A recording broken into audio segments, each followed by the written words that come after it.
ஆதி பாரதி சீரியலை பற்றி தான் நம்ம இந்த வீடியோக்குள்ளே நம்ம பார்க்க போகிறோம். நம்ம வீடியோக்குள்ளே போகிறதுக்கு முன்னாடி நம்ம சேனலுக்கு யாரெல்லாம் சப்ஸ்கிரைப் பண்ணலையோ அவங்களாம் சப்ஸ்கிரைப் பண்ணிக்கிடுங்க. பக்கத்தில் உள்ள பெல் பட்டனை கிளிக் பண்ணுங்க. வாங்க வீடியோக்குள்ளே போகலாம். பாரதி தான் காட்டுறாங்க. பாரதிட்டு அப்போது தமிழ் கேட்டுட்ருக்குறாங்க. அம்மா எனக்கு என்னமோ அவரை பார்த்தாலே பயமாக இருக்குமா அப்படிங்கும்போது, இங்கே பாரு தமிழ், நீ அப்படிலாம் பயப்படக்கூடாது, நாங்கள் எல்லோரும் இருக்கிறோம்ல, அதனால நீ பயப்படலாம் கூடாது, ஆனால் அவர்கிட்ட நீ எதுவுமே நீ பேச்சு வச்சுக்காது அப்படிங்கும்போது சரிதாம்மா அப்படிங்கிறாங்க. அடுத்து பாரதி கிட்ட அவங்க பாட்டியும் பாரதியோட அம்மாவும் சொல்லிட்டு இருக்கிறாங்க. என்ன பாரதி, நம்மளுக்கு மட்டும் புதுசாக ஏதாவது ஒரு பிரச்சனை வந்துக்கிட்டே இருக்குது அப்படின்னு சொல்லவும், அப்போ மனவும் சொல்லிட்டு இருக்கிறாங்க. ஆமாக்கா, என்ன ஏது நடக்குதுன்னு ஒன்றுமே புரிய மாட்டேங்குது அப்படின்னு சொல்லிட்டு இருக்கும்போது, எப்படியாவது இந்த பிரச்சனையிலேருந்து நம்ம வெளியே வர பார்க்கணும். இந்த ஆள் யார் இவரை அனுப்பிவிட்டார் அப்படின்னு சொல்லிக்கிட்டு நம்ம இதை கண்டுபிடிக்கலாம். ஆனால் இது உடனே நம்ம கண்டுபிடிக்க முடியாத ஒரு விஷயமாக்கும். எல்லாமே திட்டம் பண்ணி தான் வந்திருக்கிறான் அப்படின்னு சொல்லிட்டு இருக்கவும், இங்கே பாரு பாரதி, எனக்கு என்னமோ பயமாக இருக்குது, நம்ம ஆதிக்கிட்ட போய் எல்லா உண்மையும் சொல்லிடலாமா அப்படிங்கும்போது, ஏற்கனவே நம்ம ஆதிக்கிட்ட சொல்லியாச்சு, ஆனால் அவர் எதுவுமே நம்ப மாட்டுக்கார் அப்படிங்கும்போது, இல்லை பாரதி, ஆதி தான் உன்னுடைய கணவருங்கிற உண்மை சொல்லிடலாமா அப்படிங்கும்போது, பாட்டி நீங்கள் என்ன நினச்சிட்டு இருக்கிறீங்க, அப்படி சொல்கிறதா இருந்தால் நான் என்னைக்கும் சொல்லியிருப்போம்ல, நீங்கள் பேசாமல் இருக்க மாட்டீங்களா அப்படிங்கவோ, ஆமாம் இவ உண்மையே சொல்ல மாட்டேங்கிறா, இப்போ என்னன்னா புதுசாக ஒரு பிரச்சனை சூர்யா மூலமாக வந்திருக்குது, இவ யாருன்னு தெரிய மாட்டேங்குது, இன்னும் என்னென்னமோ நடக்க போகுதுன்னு ஒன்றுமே புரிய மாட்டேங்குது அப்படின்னு சொல்லிட்டு இருக்கும்போது, அடுத்து இங்கே பார்த்தோம்னா சூர்யாவை தான் காட்டுறாங்க. அப்போ சூர்யாவுக்கு ஒருத்தர் ஃபோன் பண்ணிட்டு இருக்கிறாங்க. என்ன சூர்யா, நம்ம நினச்ச மாதிரிக்கு எல்லாம் நடக்குது அப்படிங்கும்போது, ஆமாம் எல்லாமே நம்ம நினச்ச மாதிரிக்கு தான் பக்காவாக நடந்துட்டு இருக்குது அப்படிங்கவோ, சரி அடுத்துதான் அவளுக்கு என்ன டார்ச்சர் கொடுக்க போற அப்படின்னு சொல்லிட்டு இருக்கும்போது, உடனே சூர்யாவும் ஒரு விஷயத்த சொல்றாங்க. கரெக்ட், இதை செஞ்சிரு அப்படின்னு சொல்லவும் உடனே சரி அப்படிங்கிறாங்க. அநேகமாக பார்த்தோம்னா சூர்யாவை அனுப்பி வச்சது ஒருவேளை துரையா கூட இருக்கலாம். அதனால துரை தான் இந்த வேலையெல்லாம் செஞ்சுட்டு இருக்காங்களா அப்படின்னு சொல்லிட்டு வெயிட் பண்ணி பார்க்கலாம். அடுத்து இங்கே பார்த்தோம்னா மித்ராவையும் சுதாகரை தான் காட்டுறாங்க. அப்போ மித்ராவும் சுதாகரும் ஒருத்தருக்கு ஒருத்தர் பேசிட்டு இருக்கிறாங்க. இதை சூர்யாவை யார் அனுப்பி வச்சிருப்பான்னு ஒன்றுமே புரிய மாட்டேக்கு. ஏன்னா பாரதியோட கணவர் ஆதிங்கிற விஷயம் நம்மளுக்கு தெரியும். அப்படி இருக்கும்போது இந்த சூர்யா யாருன்னு தெரியல என்ன அப்படிங்கும்போது, நம்ம எப்படி கண்டுபிடிக்கலாம், அந்த சூர்யா யாருன்னு சொல்லிட்டு கண்டுபிடிக்கலாம். இவன் ஏதோ திட்டம் போட்டு தான் வந்திருக்கிறான். சரி, ஆனால் உடனே கண்டுபிடிக்க முடியாது, ஏன்னா அவ எல்லா ஆதாரத்தோடையும் வந்திருக்கிறான். எனக்கு தெரிஞ்ச ஏதோ விதத்தில் பாரதியை பழி வாங்குறதுக்காக தான் வந்திருக்கணும் அப்படிங்கும்போது, என்ன நான் சொல்லிட்டு இருக்கிறேன் அப்படிங்கும்போது, ஆமாம் இந்த சூர்யா லேஸ்பட்டவன் இருக்க மாதிரிக்கு தெரியல, பாரதியை ஏதோ ஒரு விஷயத்தில் இவன் பழி வாங்குறதுக்காக வந்திருக்கிறான் அப்படிங்கும்போது, அப்படின்னா பாரதிக்கு இவனை தெரிஞ்சிருக்கணும்ல அப்படிங்கும்போது, ஏன் இவனுக்கு தெரியாமல் இருக்கலாம், ஆனால் இவனை அனுப்பிவிட்டவங்களுக்கு தெரிஞ்சிருக்கலாம்ல, இவனை யார் அனுப்பிவிட்டாங்களோ அவங்களுக்கு பாரதியால் ஏதாவது பிரச்சனை நடந்திருக்கலாம், அதனால பாரதியை பழி வாங்குறதுக்காக இவனை வச்சு அவங்க இந்த மாதிரிக்கு பண்ணியிருக்கலாம்ல அப்படிங்கும்போது, ஆமாண்ணா நீ சொல்கிறது கூட கரெக்டு தான் அப்படின்னு மித்ரா சொல்லிட்டு இருக்கவும், அடுத்ததாக பார்த்தோம்னா எங்கள் பசங்களை படுக்க வைக்கிறதுக்காக பாரதி வரவோ, அப்போ அங்கே சூர்யா வந்துருந்தாங்க.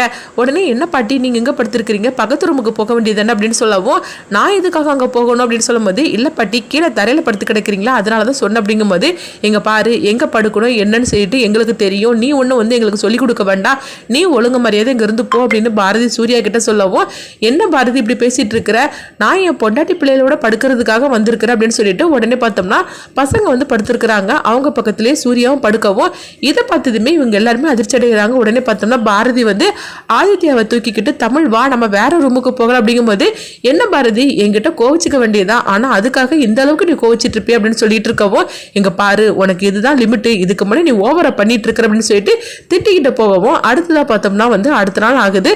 அப்போ மீனா பூஜைக்கெல்லாம் ரெடி பண்ணிட்டு இருக்கிறாங்க. அப்போ ஐயரும் வந்துடவும் உடனே பாரதி கேட்டுட்டு இருக்கிறாங்க, வீட்டில் ஏதாவது பூஜையா அப்படின்னு சொல்லி கேட்டுட்டு இருக்கவோ, என்ன பாரதி விஷயம் உனக்கு தெரியாதா, சூர்யா தான் இந்த பூஜையை ரெடி பண்ணுறாரு, அவர் தான் எல்லாமே இதெல்லாம் ஏற்பாடு பண்ண சொன்னார், அதான் பண்ணிட்டு இருக்கிற அப்படிங்கவோ, இது கிட்டதுமே பாரதி அதிர்ச்சி அடைகிறாங்க. என்னது சூர்யாவா, அந்த ஆள் எதுக்காக இதெல்லாம் ரெடி பண்ணணும் அப்படிங்கும்போது, எங்க பாரு எனக்கு அதெல்லாம் தெரியாது, அவர் இதெல்லாம் ரெடி பண்ண சொன்னார், நானும் சரின்னு சொல்லிட்டு பண்ணிட்டு இருக்கிறேன் அப்படிங்கும்போது, உடனே சூர்யா வந்துருந்தாங்க.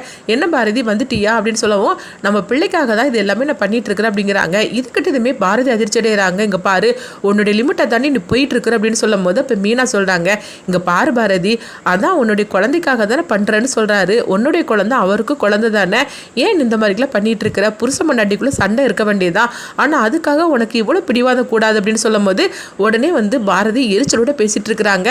நான் சொல்ல நீங்க கேட்கவே மாட்டீங்களா, இவன் எனக்கு யாருன்னே தெரியாதுன்னு சொல்லிட்டு இருக்கிறேன், நீங்க என்னன்னா திரும்ப திரும்ப அவனுடைய புருஷன் சொல்லிட்டு இருக்கிறீங்க அப்படிங்கவும், இங்க பாரு என்ன இருந்தாலும் சரிதான், புருஷ மண்டாட்டிக்குள்ள பிரச்சனை இருக்க வேண்டியதான், அதுக்காக உன்னுடைய புருஷனே இவ இல்லைன்னு சொல்லலாமா என்ன அப்படின்னு சொல்லிட்டு இருக்கவும் அப்போ மீனா சொல்கிறத கேட்டுட்டு அவங்களுக்கு பாரதிக்கு எரிச்சலாக இருந்துட்டு இருக்குது. அப்போ பாரதி சொல்கிறாங்க, ஒழுங்கு மரியாதை இந்த பூஜையை நிறுத்துங்க அப்படின்னு சொல்லிட்டு இருக்கவோ, நம்ம குழந்தைக்கு உடம்பு சரியில்லை, அதுக்காக தானே இந்த பூஜைக்கு நான் ரெடி பண்ணி இருக்கிறேன் அப்படின்னு வந்து சூர்யா சொல்லிட்டு இருக்கும் போதே அப்போ ஆதி வராங்க. உடனே வந்து பாரதி வந்து ஆதி கிட்ட சொல்கிறாங்க, வாங்க நம்ம வந்து ஆபீஸ்க்கு போகலாம் அப்படின்னு சொல்லவும், இல்லை நான் வந்து பூஜை முடிச்சதுக்கு அப்புறமா தான் நான் ஆபீஸ்க்கு போக போகிறேன் அப்படின்னு ஆதி சொல்லிட்டு இருக்கவும், இது கிட்டதுமே பாரதி அதிர்ச்சி அடைகிறாங்க. என்னது பூஜையில் வந்து கலந்துக்க போறீங்களா அப்படிங்கும்போது, ஆமாம் பாரதி, என்ன இருந்தாலும் சரிதான், உங்கள் பையனுக்காக தானே அவர் பூஜை பண்ணுறாரு அப்படிங்கும்போது, இதை நீங்களுமா நம்பிட்டு இருக்கிறீங்க அப்படிங்கும்போது, இங்கே பாரு இந்த பூஜை இன்னைக்கு நடக்க போகிற விஷயம் எனக்கு நேற்றுக்கே தெரியும் அப்படின்னு சொல்லிட்டு ஃப்ளாஷ்பேக்காக ஒரு கதையை காட்டுறாங்க. அப்போ வந்து சூர்யா வந்து ஆதி கிட்ட சொல்லிட்டு இருக்கிறாங்க, என் மேலே பாரதி இன்னும் கோவத்தோடு தான் இருந்துட்டு இருக்கிறா, ஆனால் அதுக்காக என் பையனுக்கு உடம்பு சரியில்லாமல் இருக்குது, என் பையனுக்கு உடம்பு சீக்கிரத்தில் குணமாகணும்னு சொல்லிட்டு நான் இந்த மாதிரிக்கு ஒரு பூஜை காலையில் பண்ண போகிறேன், அதுக்கு நீங்கள் தான் அனுமதி கொடுக்கணும், ஏன்னா பாரதி கண்டிப்பாக வந்து இது வேண்டான்னு சொல்லிட்டு தடுப்பா அப்படின்னு சொல்லவும், அப்போ ஆதி சொல்கிறாங்க, அதெல்லாம் ஒன்றும் பிரச்சனை இல்லை, உங்கள் பிள்ளைக்காக தானே இது பண்ணுறீங்க, அதனால நான் உங்களுக்கு சப்போர்ட்டாக தான் இருப்பேன் அப்படின்னு ஆதி சொல்கிறாங்க. இதை வந்து ஃப்ளாஷ்பேக்காக அவங்க சொல்லவும், நேற்றுக்கே வந்து அவர் என்கிட்ட சொல்லிட்டார் அப்படிங்கும்போது இது கெட்டதுமே பாரதிக்கு என்ன பண்ணுறதுன்னு தெரியல. இப்போ பாரதி வந்து சொல்லிட்டு இருக்கிறாங்க, நான் யார்கிட்ட சொன்னாலும் நீங்கள் யாருமே நம்ப மாட்டேங்கிறீங்களே, ஏன் என் உயிரை போட்டு வாங்குறீங்க அப்படின்னு சொல்லிட்டு இருக்கோம். இப்போ ஆதி வந்து சொல்கிறாங்க, அங்கே பாருங்க பாரதி, உங்களுக்கு உங்கள் கணவர் மேலே இருக்கிற கோபம் குறையலன்னு தெரியுது, ஆனால் அதுக்காக பசங்களை வந்து அவருக்கும் வந்து சொந்தம் தான், அதுக்காக நீங்கள் இப்படிலாம் சொல்லிட்டு இருக்காதீங்க, உங்கள் கோபம் வந்து அவர் மேலே எப்போ குறையுதோ அப்போ நீங்கள் வந்து அவர் கூட சேர்ந்து வாழுங்க, ஆனால் பசங்களை வந்து அவங்க கிட்ட வந்து பிரித்து வைக்காதீங்க அப்படிங்கவும், ஐயோ என்னத்தை சொல்கிறதுக்கு, நான் மட்டும் சொன்னால் பரவாயில்ல, ஆனால் எங்கள் அம்மாவும் எங்கள் பாட்டியும் சொல்லிட்டு இருக்காங்களே, அது கூட நீங்கள் நம்ப மாட்டீங்களா அப்படிங்கவும் மீனா வந்து சொல்லிட்டு இருக்கிறாங்க, ஏன் உங்களுக்கு பயந்து கூட அவங்க சொல்லாமல் இருக்கலாம் அப்படின்னு சொல்லவும், இவங்க என்ன சொன்னாலும் நம்ப மாட்டேன்னு சொல்லிட்டு பிடிவாதத்தில் இருக்கிறாங்க அப்படின்னு சொல்லிட்டு எரிச்சலோடு இருக்கவும், இதை பார்த்துட்டு சூர்யா ரொம்பவே சந்தோஷப்பட்டு இருக்கிறாங்க. அடுத்தது பார்த்தோம்னா அந்த பூஜை எல்லாம் முடியுது. அடுத்ததான் சூர்யா இன்னொரு திட்டத்தை போடுறாங்க. அப்போ பாரதி காலத்துல நான் தாலி கட்டணும் அப்படிங்கிறாங்க. இப்படின்னு ஆதி கிட்ட சொன்னமே ஆதி வந்து கேட்டுட்டு இருக்கிறாங்க, எதுக்காக இப்படி முடிவெடுத்திருக்கிறீங்க அப்படிங்கும்போது, இல்லை எங்களுக்குள்ள வந்து சின்ன சின்ன பிரச்சனைங்க அது பெரிய பிரச்சனையாகி நாங்கள் 2 பேரும் பிரிஞ்சிட்டோம், அதுக்கப்புறம் வந்து பாரதியை பாருங்களேன் என்னை ஏற்றுக்கவே மாட்டேங்கிறா, அதனால தான் ஒரு பூஜை செஞ்சு அதுக்கப்புறம் வந்து எங்களுக்கு திரும்பவும் கல்யாணம் நடக்கணும்னு சொல்லிக்கிட்டு இந்த பூஜையை வந்து நான் வந்து ரெடி பண்ணி இருக்கிறேன், ஆனால் அதுக்கு கண்டிப்பாக பாரதி கிட்ட நான் சொன்னால் சம்மதிக்க மாட்டா, அதனால நீங்கள் தான் வந்து இதுக்கெல்லாம் ஏற்பாடு பண்ணணும் ஆதி அப்படின்னு சொல்லவும், உடனே ஆதி வந்து ஆமாம் சூர்யா சொல்கிறது கூட கரெக்டு தான், இவங்க 2 பேரையும் சேர்த்து வைக்கிறது நம்மளுடைய பொறுப்பு அப்படின்னு சொல்லிட்டு பாரதி கிட்ட இந்த விஷயத்தை பற்றி நான் பேசுகிறேன் அப்படின்னு சொல்லிட்டு ஆதி வந்து சொல்லவும், இது கேட்டதுமே சூர்யா சந்தோஷப்பட்டு இருக்கிறாங்க. அடுத்து பார்த்தோம்னா சூர்யாவுக்கு அதே மாதிரிக்கு அவங்க ஃப்ரெண்டு வந்து ஃபோன் பண்ணுறாங்க, என்ன சூர்யா நம்ம போட்ட திட்டம் அடுத்தது வந்து ரெடி ஆயிடுச்சு அப்படிங்கும்போது, ஆமாம் அடுத்தது நான் ஆதி கிட்ட இந்த விஷயத்தை பற்றி சொல்லிட்டேன், ஆதியும் வந்து பாரதி கிட்ட பேசுகிறேன்னு சொல்லியிருக்கிறாரு, எப்படியும் இந்த திட்டத்தில் கண்டிப்பாக பாரதி வந்து கையும் குள்ளமாக நம்மகிட்ட சிக்க தான் போகிறா அப்படின்னு சொல்லவும், உடனே வந்து அந்த ஃபோன் வந்து பேசிகிட்டு இருக்காங்களா, அவங்க வந்து ரொம்பவே சந்தோஷப்பட ஆரம்பிச்சிருந்தாங்க. இதுதான் எனக்கு வேணும், எப்படியாவது பாரதியை கையும் சிக்க வைக்கணும், பாரதியோட வாயாலேயே வந்து ஆதிதான் தன்னுடைய கணவர் அப்படிங்கிற உண்மை வந்து அவ போட்டு உடைக்கணும், அது வரைக்கும் அவளை நம்ம டார்ச்சர் கொடுத்துட்டே இருக்கணும் அப்படிங்கிறாங்க. அப்படி அடுத்தது என்னெல்லாம் நடக்க போகுது அப்படின்னு சொல்லிட்டு நம்மள வெயிட் பண்ணி பார்க்கலாம்.